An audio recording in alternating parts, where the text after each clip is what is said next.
सदाशिवसमारम्भाम् शङ्कराचार्यमध्यमाम् अस्मदाचार्यपर्यन्ताम् वन्दे गुरुपरम्पराम्।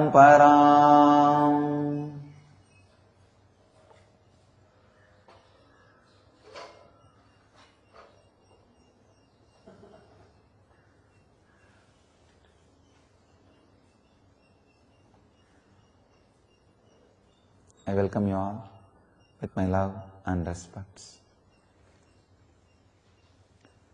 Today we will understand the truth of Satsanga. There is a very beautiful verse by Shankara.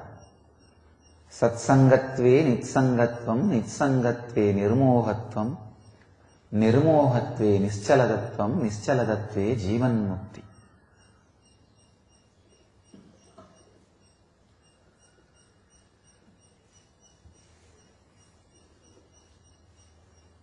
Satsanga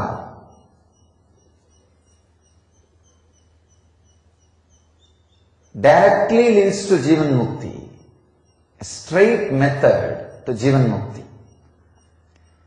If I have to define Satsanga,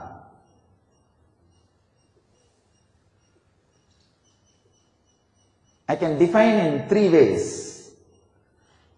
The ultimate Satsanga is just being with the Sat, your own Atman, unclutching. Be unclutched and be with your Atman. Be with your Sat. That is the first level, ultimate Satsanga.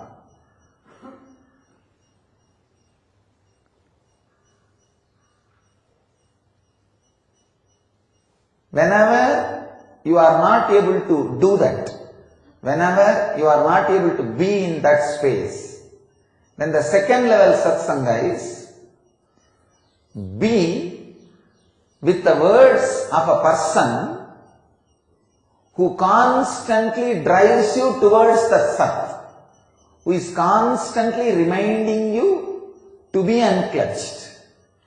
Please understand. Read the books which tells you not to waste your time in just reading the books. Listen to the words of a person who constantly reminds you not to just waste time in listening to the words.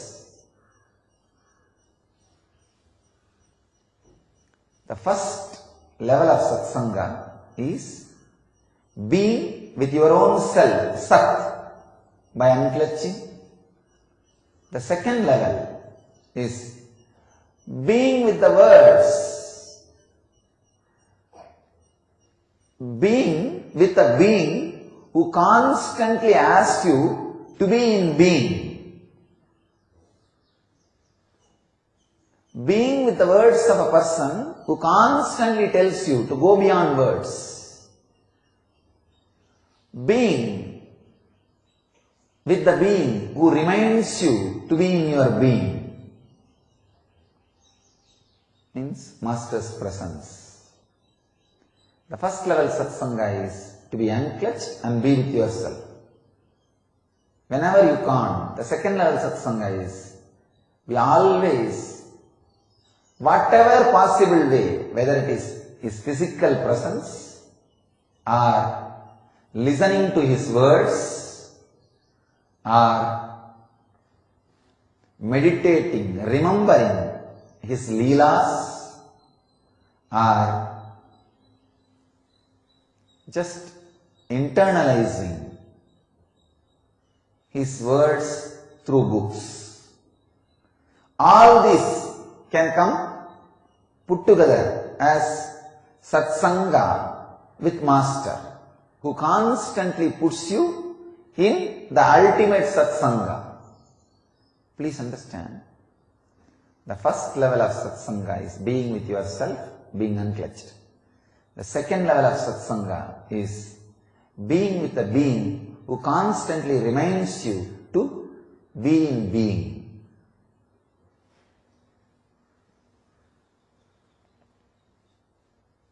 There is a beautiful example used in Vedanta. It's called Pramarakita Nyaya. A bee will pick up a worm, put it in small mud shell made by it, and constantly sit on the gate of the mud shell and create the sound, the Brahmi sound.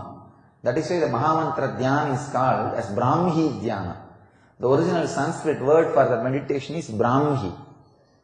But in Pali, in Buddhism, it became Mahamantra. In Sanskrit, in the Tantra tradition, it's called Brahmi Dhyana. Just intensely humming. Brahmi means bee. Just like bee, because you create sound, it's called Brahmi Dhyana. That bee sits in the edge, corner, gateway of that small mud shell and starts creating intense sound. Just by the power of that sound, a worm becomes bee. Same way, the hen sits on the egg. Just by the physical heat, presence of the hen, the egg becomes chicken. Just if a hen sits on the egg, the breathing space, the breathing energy, the prana sarira's heat, just that makes the egg into chicken.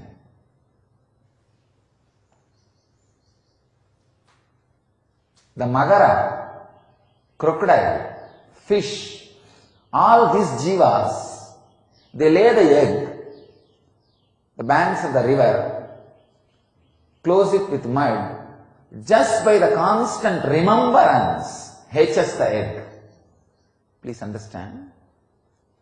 The Brahmi, bee, makes worm into bee by the sound, teachings.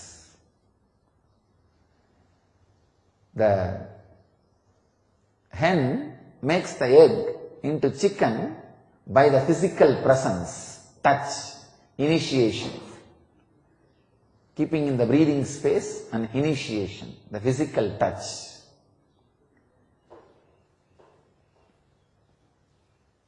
Magara, crocodile, tortoise, fish, all of them hatch the egg and make the egg into fish or crocodile or tortoise just by remembrance. Master hatches you through all these three. Through his teachings, first level. Through the initiation, second level. Through constant remembrance of you. Wherever you are, he hatches you into a new being.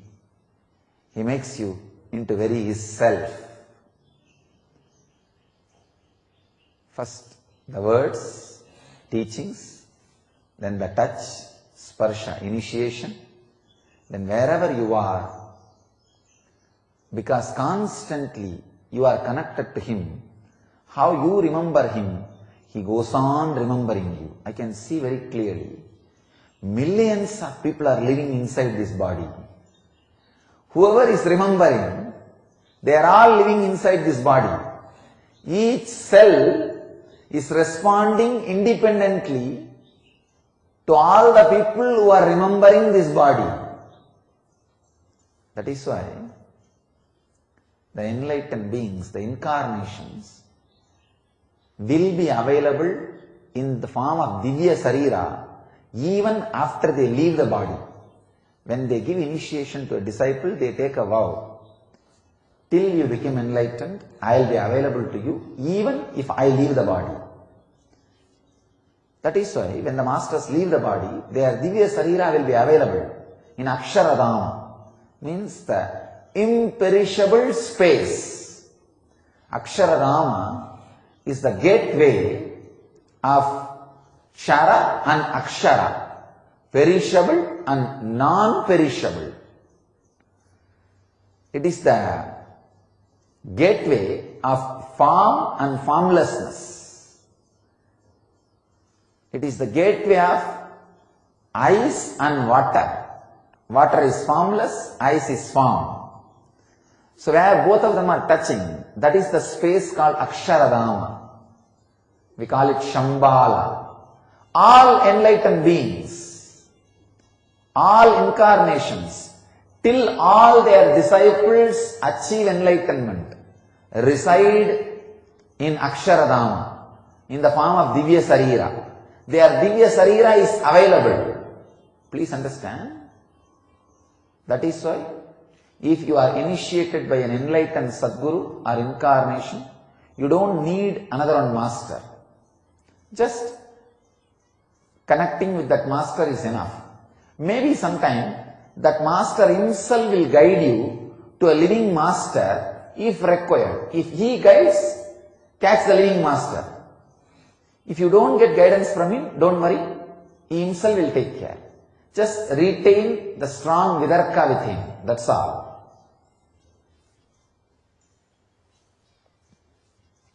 As long as the disciples are liberated, they will be available in Aksharadama. If they are incarnations, they take a vow not only to liberate their disciples, and they create few masters on the planet Earth among their disciples, enlightened masters, and they take a vow, all the disciples initiated by their disciples till they became enlightened, they will be available in the Aksharadama. As far as my experience goes, Krishna and Buddha have taken the vow of enlightening 7 generations of their disciples. That is why still they are available. Still they are verily available. Of course, Shirdi Sai Baba, Ramakrishna, Ramana Maharshi, Mahavatar Baba, these are some other masters I can name, still available in Aksharadama to attend your calls and needs and your prayers. Still they are available online. All they need is just you calling, nothing else.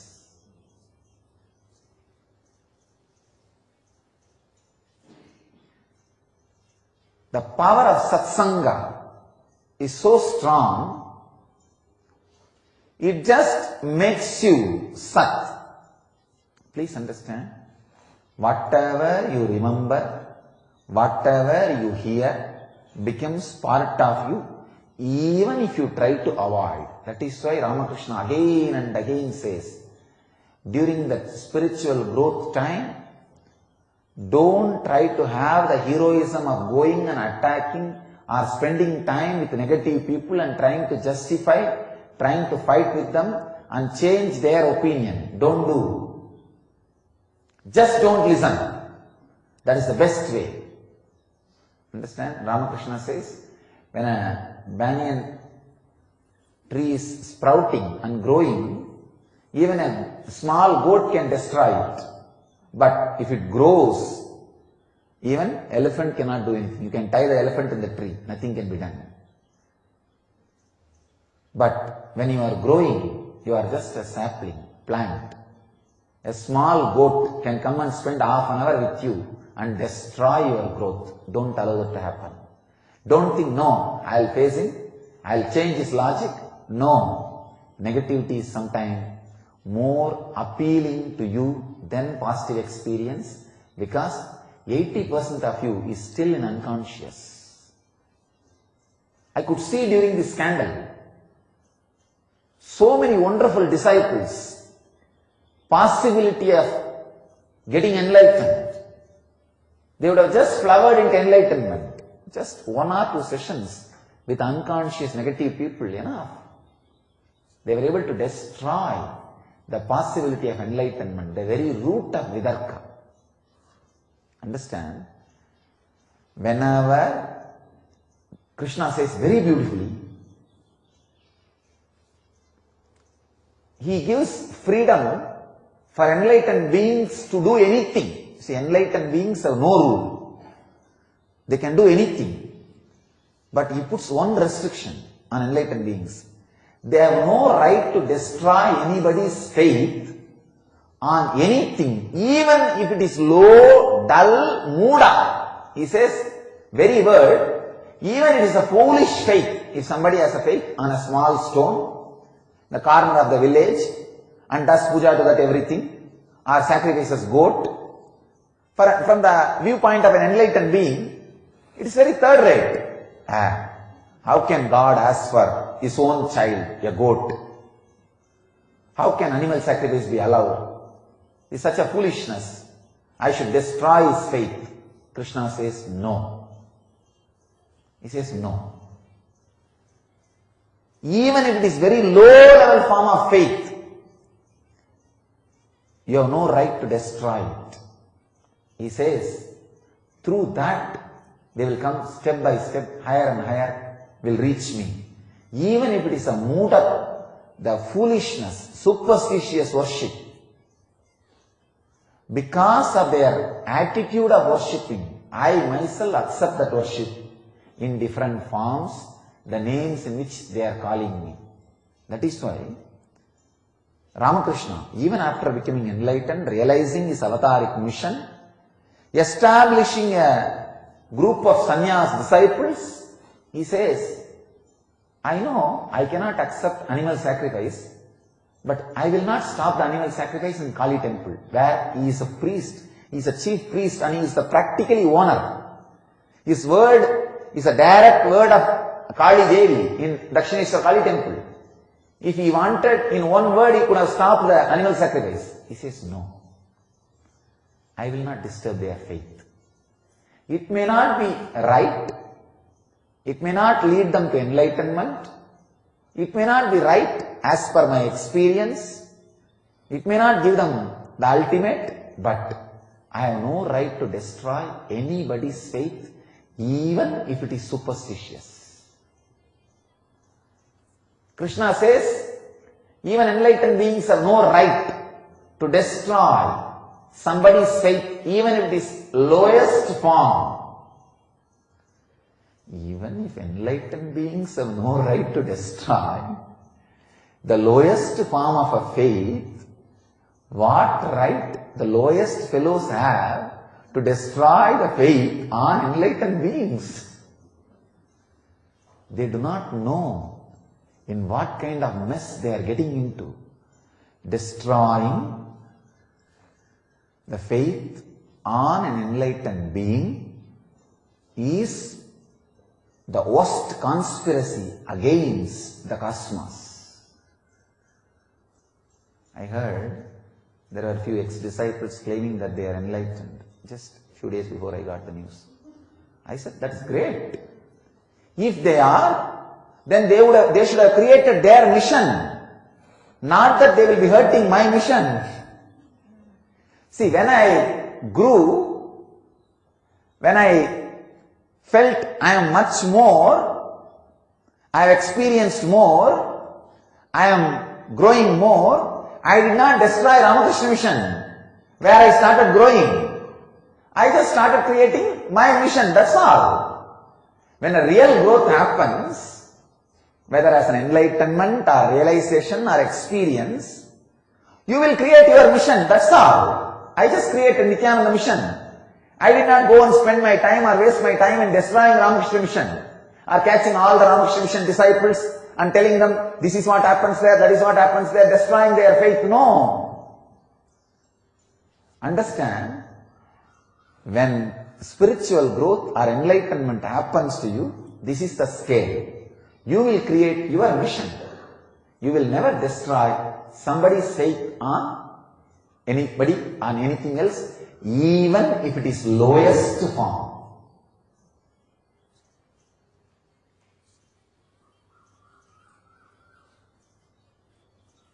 Destroying somebody's faith on Brahmajnana or anything which leads towards the Brahmajnana is Brahmahadya dosha. Because that person would have become Brahman, would have become enlightened, but you interfered, vomited your ideas, your logic, your things, and destroyed his faith and vidarka, trust. What right you have? No. And that is Brahmahadya dosha. even if they don't believe, I go on promoting the cosmic dharma, go on promoting the spiritual truths, even if they believe that I don't live what I teach. Me and my mission is worthy of living just because what we are teaching to the world. And Cosmos stands by me and supports me just because what I teach to the world, what I share with the world. Of course,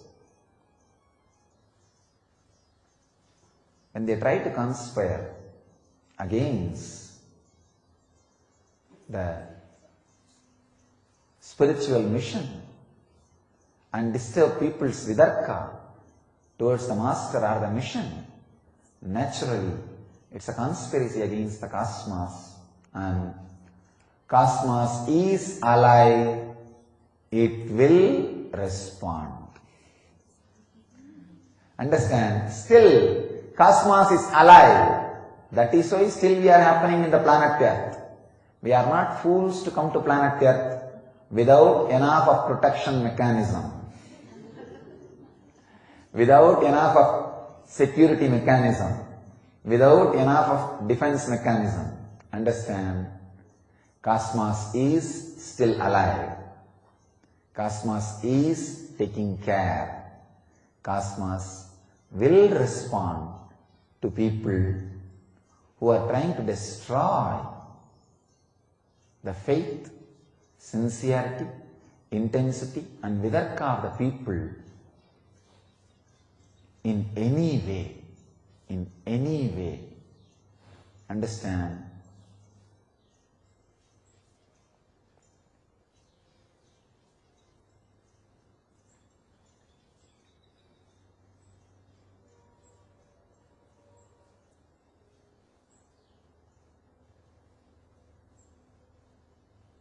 Sometimes people come and tell me, Swamiji, when you were raising the flag, there was a Garuda bird which was there flying and blessing, swans were there. I know they were there for their job, but I'll never destroy the faith. See now, just now the bird dropped, flap. See, he was doing his job, but when you have faith that you are celebrating my presence, enjoy it, that's all. That's all, nothing else. And we don't need to be so logical. And why did he do? Did he really come as incarnation of some Rishi, Siddha, or he was just doing something casual and it happened? If you just feel that he is a Siddha and he is here for Swamiji's presence and he is dropping something out of his gratitude, and if that makes you feel more happy and create vidarka, just enjoy that. That is the truth. Forget about everything else. Every tree, every ant, every leaf which is here for my presence. It is not accident, it is incident.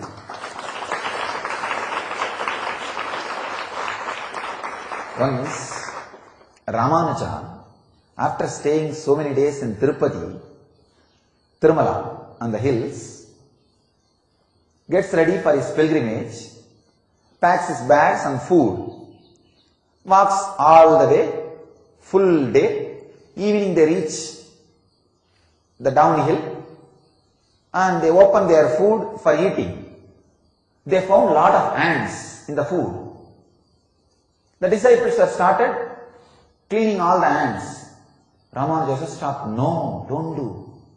He just packed the whole food safely, not leaving one ant, walked back all the way uphill, without food, all the way uphill, especially in the night. All the disciples are thinking, we know he's little crazy. Why is he doing this? Has he gone completely crazy? So they were all wondering, but nothing can be done. Those days disciples have to completely follow the master. So they all just mocked.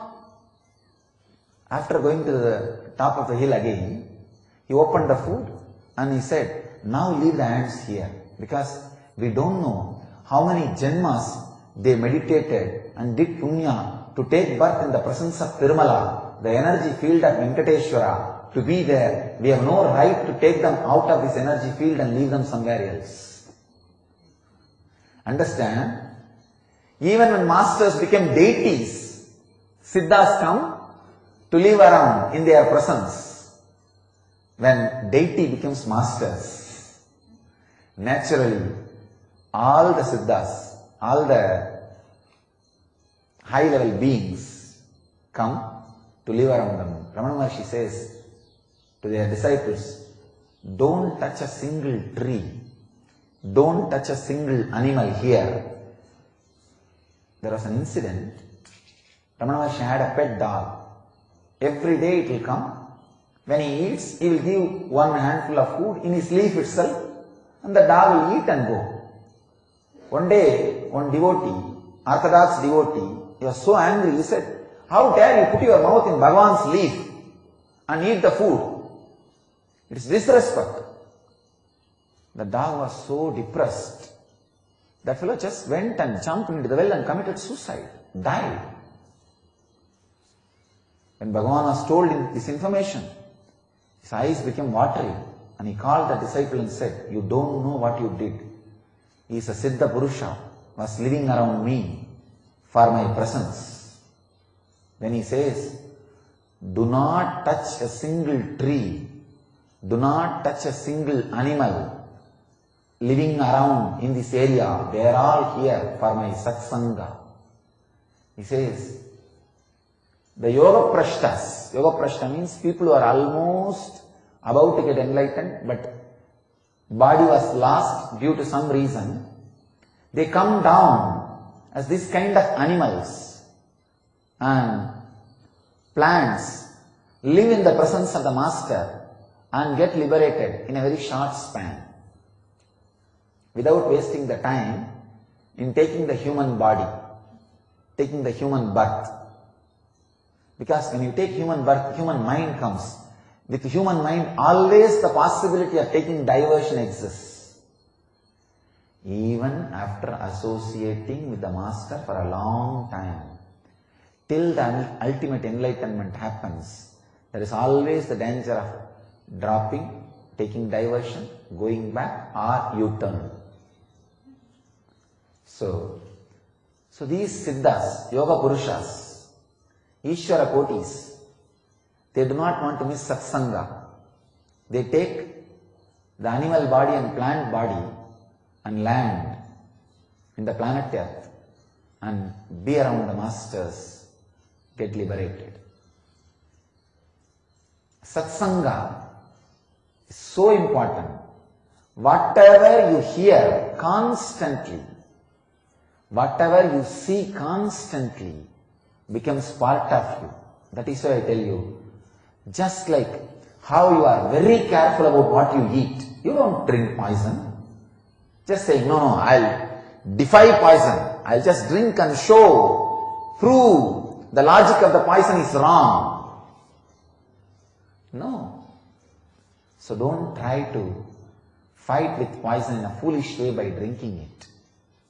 Same way, don't try to fight with the negative people, unconscious people, by letting them near you. I have seen how many people have missed it, lost the master and spiritual life and ultimately enlightenment, just because of these few unconscious people, negative people. So don't miss it. Don't miss it. Don't have negative company, dussanga, and constantly try to have satsanga, either by being in the physical presence of the master or by constantly listening to his. Now you have web TV. I am alive, available 24/7. Anandeshwara is available. Constantly you have satsanga. So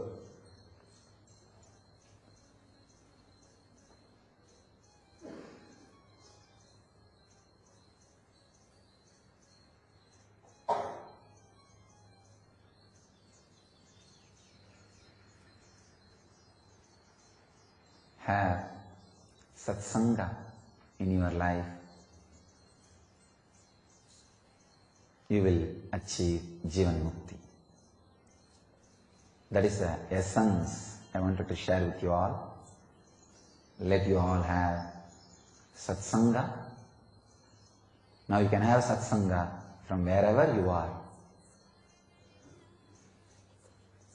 The web TV is available. Discourses are available in YouTube continuously.